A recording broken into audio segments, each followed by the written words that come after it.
So guys, eto na. Lumabas ang bagong survey ngayon sa pagka-presidente. At eto magugulat kayo sa resulta. I hope na mapanood ito ng mga DDS para marinig nyo ito, malaman nyo at kung ano ang dapat gawin.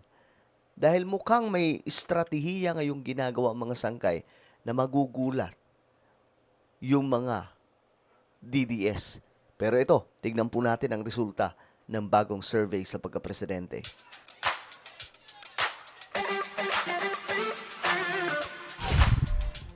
Alright guys, sa mga nanonood po ngayon, magandang oras po sa inyong lahat. Sa mga solid sangkay, syempre, unang-una kayo. No? Yung mga solid sangkay na nananatiling nandito, no? Sa kabila po ng iba't ibang sitwasyon, iba't ibang paniniwala, nanatiling solid sangkay. Sige nga, ano tayo mga sangkay, attendance. Sa lahat ng mga solid sangkay, comment down below hashtag solid sangkay kasama po ang inyong mga lugar. Alright, babasahin po natin yan. Okay, sa mga nanonood na hindi pa po dyan nakakapag-subscribe, makikita nyo po yung subscribe button sa baba ng video na to. I-click nyo po yung subscribe, i-click ang bell, at i-click nyo po yung all. Sa mga nanonood naman po sa Facebook, i-follow nyo po yung ating Facebook page. So ngayon, mga sangkay, pag-uusapan po natin itong bagong survey na nakakagulat ang resulta. Ito yun mga sangkay. Ayan po, pakinggan po natin. Nanguna pa rin si Vice President Sara Duterte sa pinakahuling survey ng Octa Research kaugnay ng 2028 presidential elections. Okay, so sa survey na ito, nangunguna pa rin po si VP Sara. Pero may twist. Pero lumiit ang lamang niya sa papangalawang si dating Vice President Leni Robredo. Pero lumiit ang lamang niya kay Leni Robredo. Para po sa inyong kaalaman, guys, hindi po ako maka-Leni, hindi rin po ako maka-Sara, wala pa po akong pinipili for 2028 na kandidato. At sabi ko nga mga sangkay, kung sino man ang choice ko sa 2028, malalaman nyo yan siguro 2027 or 2028. Depende mga sangkay sa mga mangyayari.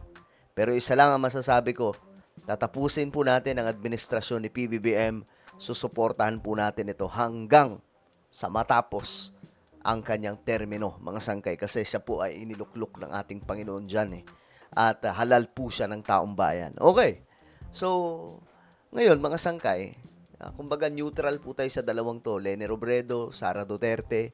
Pero ayon nga po sa report,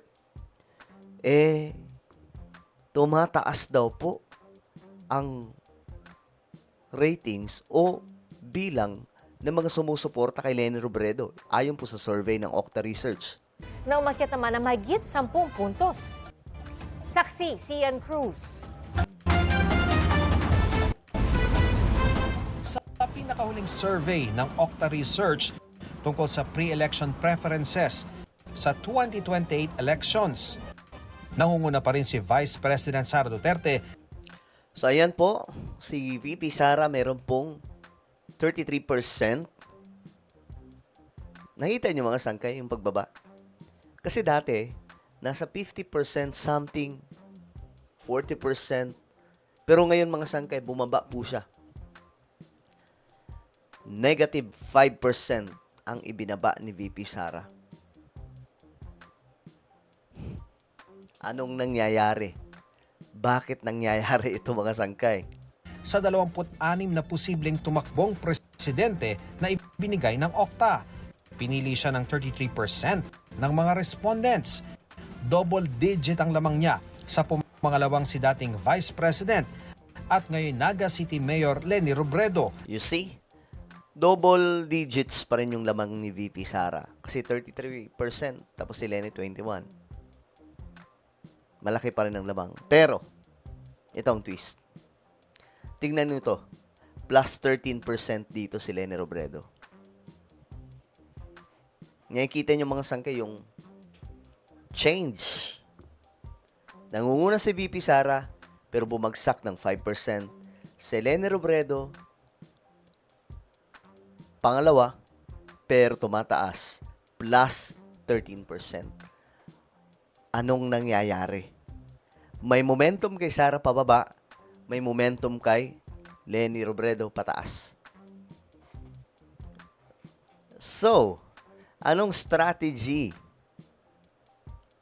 O dahil ba ito sa mga akusasyon ng korupsyon di umano ni VP Sara? Kaya nagkakaganito? O what do you think, guys? Na may 21%. Pero kung ikukumpara sa resulta noong fourth quarter ng 2025, makikita ang pagbaba ng resulta ng bise ng 5%. You see? Tingnan nyo mga sangkay, bumaba. Konti na lang to eh. Ang matindi pa po dito mga sangkay, hindi pa po si Mayor Leni Robredo tumatakbo sa pagkapresidente. While Sara already declared na tatakbo siya for president this coming 2028. At tandaan nyo, 2026 pa lang. Kung ganito po ang resulta, mga sangkay, na bumababa po si VP Sara, alam nyo na ang kahihinatnan sa 2028. Kung hindi magpantay, lamang na po si Leni Robredo sa araw na yon. O pwedeng lamang na. Kasi, hindi pa po nagdideklara si Leni Robredo sa pagka-presidente. Pero ganyan na po. At pag-akyat naman ng numero ng alkalde ng 13%. Lumitang lamang ni Duterte kay Robredo mula sa 30 points dati. Nasa 12 points na lang ngayon. Kaya komento ng Okta, tila mas competitive ngayon ang preference landscape 2 taon bago ang 2028 elections. Hindi pa nakapag-isip, no, yung ating mga kababayan about this issue. Nagbabago pa yung kanilang pananaw. So, walang pwede magsabi, inevitable na. Hindi na pwede matalo. So, kasi nagnanaro yung gap, nagiging mas competitive yung at least sa survey. Pero idiniin ng Okta na dahil ang pagbaba ng 5 points ni Duterte ay malapit sa margin of error na plus-minus 3%, dapat daw maingat itong ma-interpret. Ako si Sara Duterte. Tatakbo bilang Pangulo ng Pilipinas. Syukran.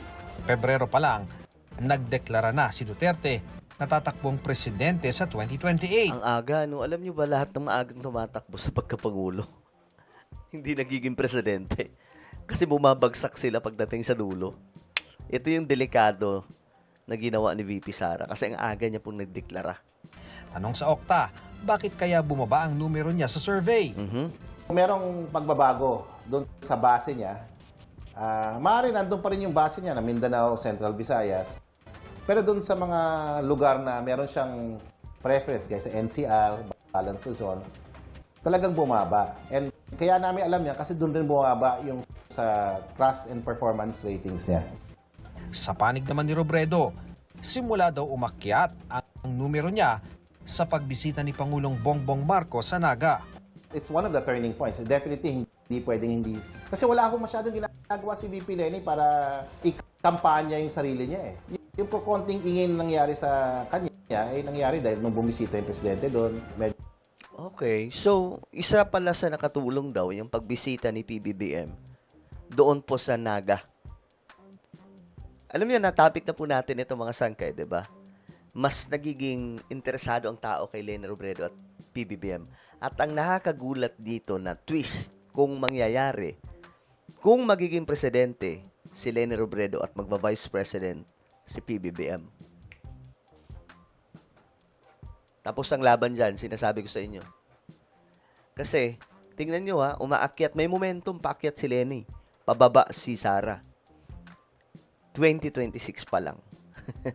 Malayo pa po ang 2028. Medyo nagkakaroon ng preference yung mga pro-Marcos para kay VP Leni. Nagkaroon din daw ng Totoo yun. epekto sa resulta ang impeachment complaint No, isa yan sa dahilan talaga yung impeachment. laban kay Duterte at ang anunsyo ng ibang frontrunners na hindi na sila tatakbo. Ang survey ginawa noong March 19 hanggang 25.